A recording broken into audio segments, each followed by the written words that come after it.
Sedangkan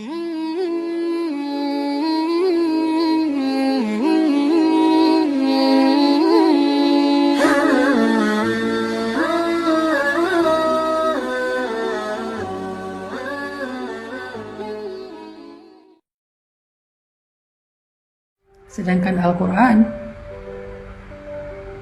menyelamatkan kita, menolong kita di dunia, apalagi di akhirat.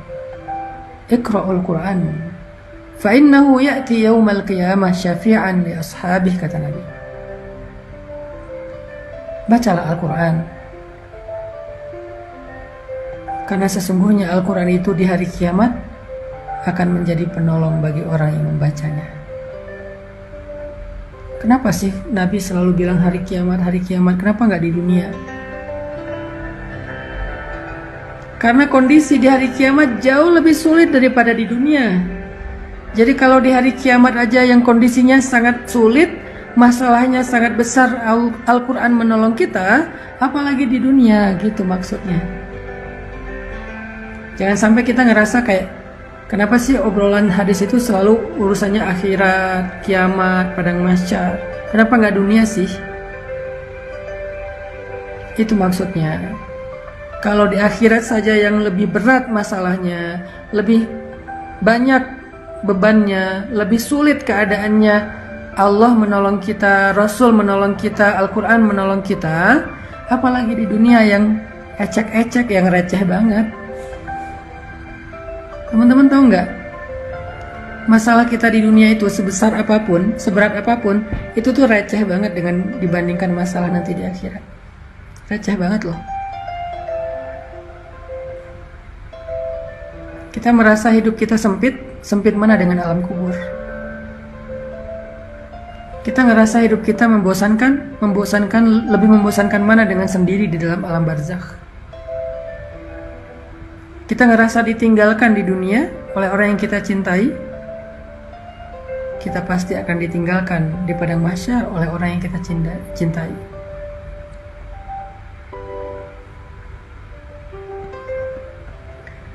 Yawma yafirrul mar'u min akhihi, Yawma yafirrul mar'u min akhihi wa sahibatihi wa banihi, likulli imri'in minhum yawma idzin sya'nun yughnihi. Hari ketika seseorang lari dari saudaranya, lari dari ibunya, atau lari dari anak-anaknya. Setiap orang pada hari itu sibuk dengan urusannya sendiri-sendiri. Lebih berat mana? Ditinggalkan oleh orang yang kita cintai di dunia, padahal kita masih punya keluarga, kita masih punya orang tua, kita masih punya anak, kita masih punya sahabat, kita masih punya banyak yang mencintai kita dan memperhatikan kita, cuma ditinggalkan oleh satu orang sementara di dunia. Lebih berat mana dengan ditinggalkan oleh semua orang di akhirat ketika kita dalam keadaan sangat membutuhkan teman untuk menolong kita. Semua ninggalin kita. Ibu ninggalin kita, ayah ninggalin kita, pasangan ninggalin kita, walaupun kita dikuburkan di sebelahan dengan dia, atau bahkan satu liang lahat dengan dia, ninggalin kita loh, tanpa ada kata-kata. Kalau di dunia mungkin ninggalin dengan banyak alasan. Maaf, kita kayaknya nggak cocok, kita jadi temenan aja, kita jadi adik kakak aja, aku kayaknya belum siap menikah, aku masih mau kuliah. Banyak alasan, baik-baik dia ninggalin kita. Di akhirat gak ada sepatah kata pun dia ucapkan, dia ninggalin kita begitu aja. Bahkan ketika dia ngelihat kita sedang diseret oleh malaikat, na'udzubillah, karena dosa-dosa kita pun, dia gak akan nolongin kita loh. Keluarga kita gak akan nolongin kita loh. Kita disiksa, mereka gak akan nolongin kita di padang mahsyar.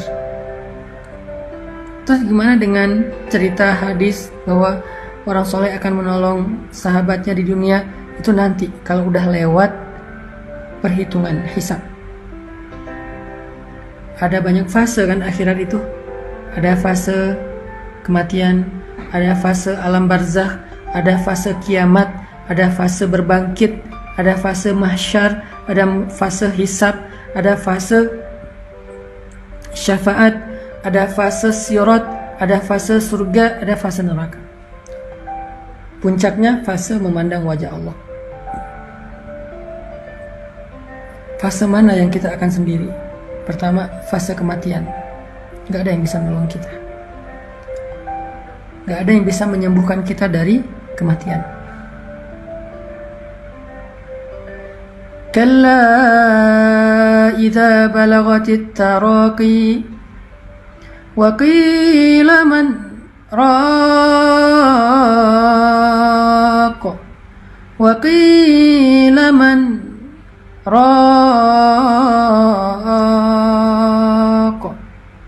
wa dhanna annahu al-firaq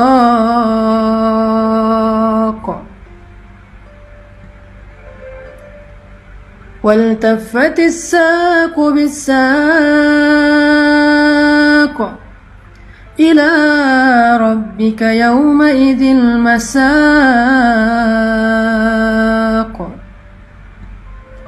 Kalla, kata Allah, sungguh.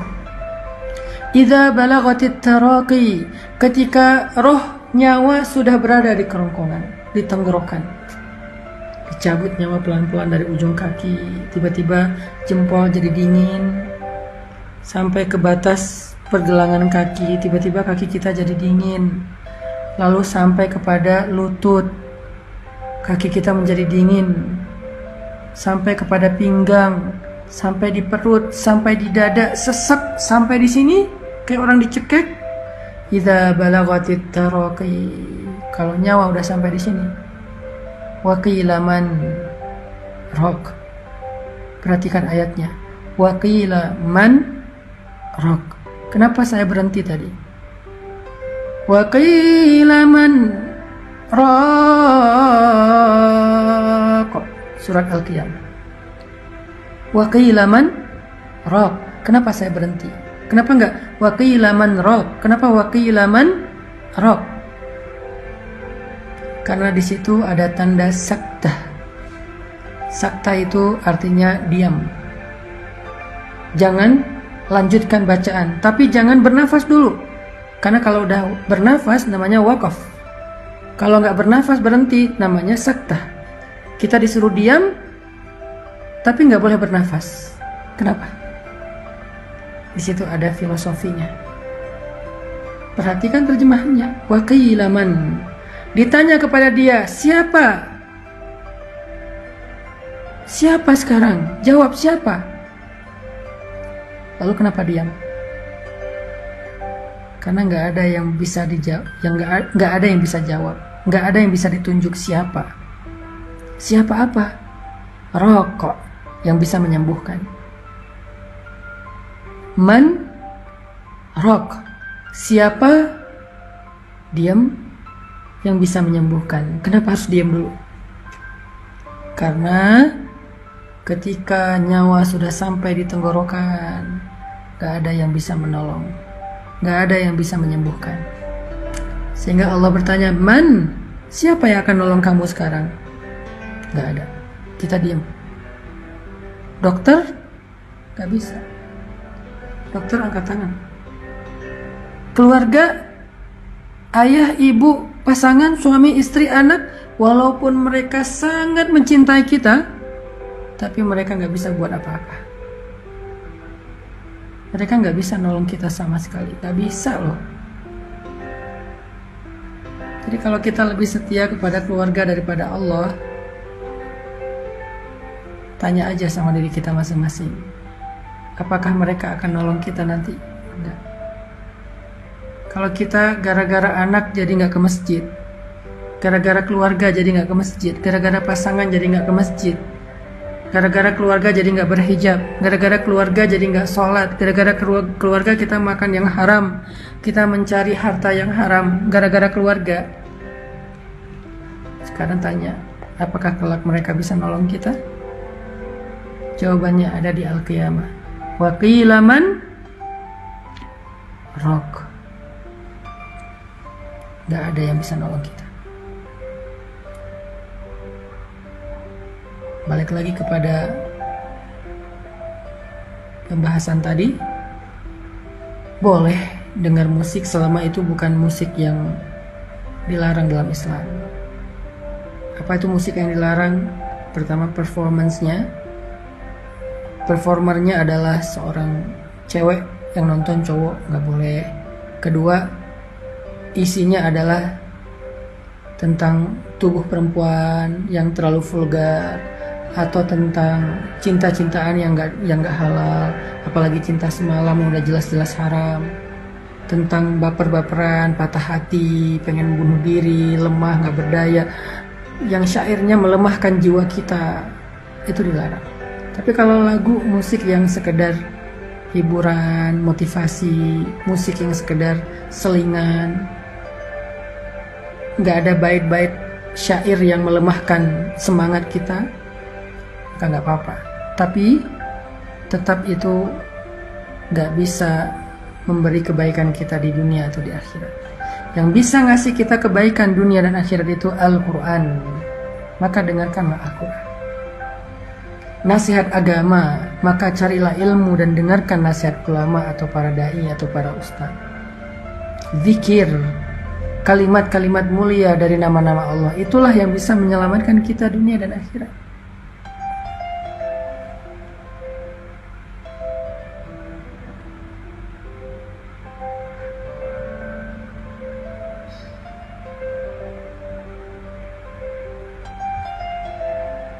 Jadi fase kematian, fase alam kubur, itu kita nggak ada yang nolong.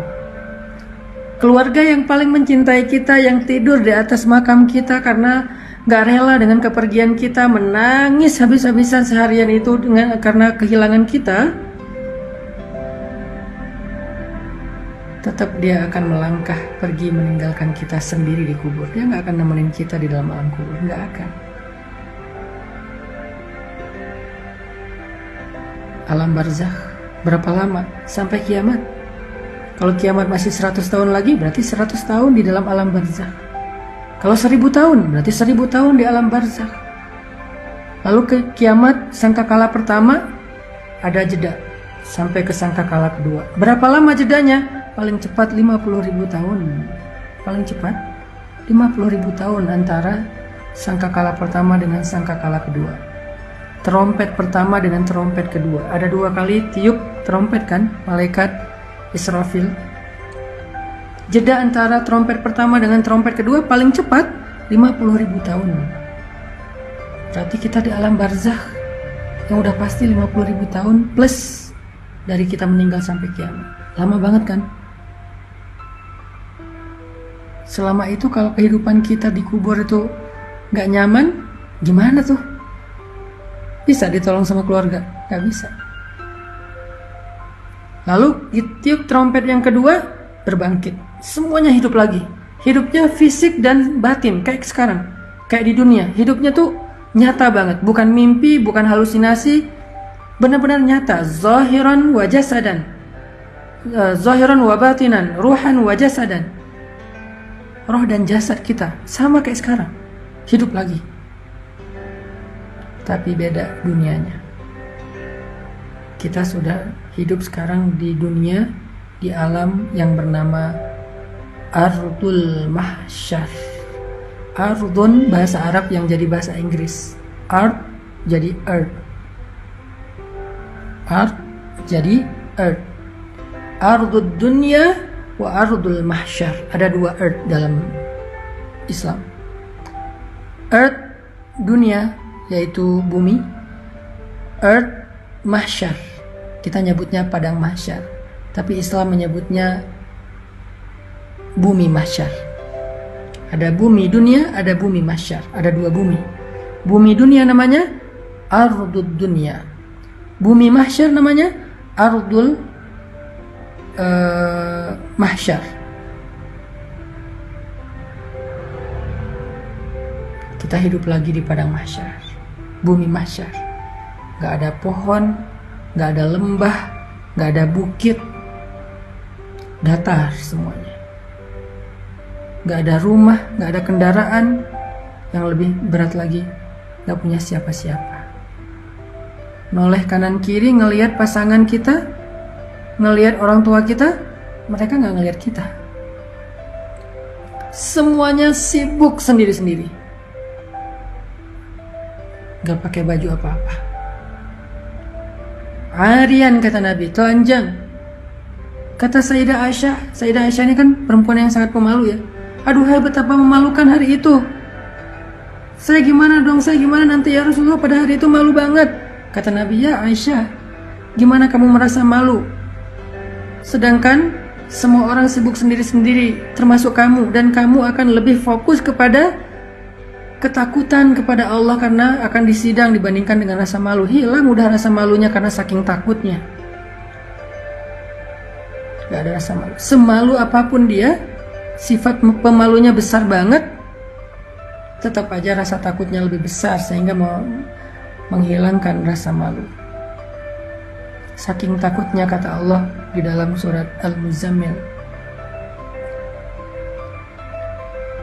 Hari ketika seorang anak kecil menjadi beruban. Wildana Shiba. Anak kecil hari ketika bangkit lalu diseru oleh malaikat untuk jalan. Ada yang jalannya dengan jalan normal, ada yang membungkuk, ada yang merangkak, ada yang merayap, ada yang tertatih-tatih, ada yang guling-guling.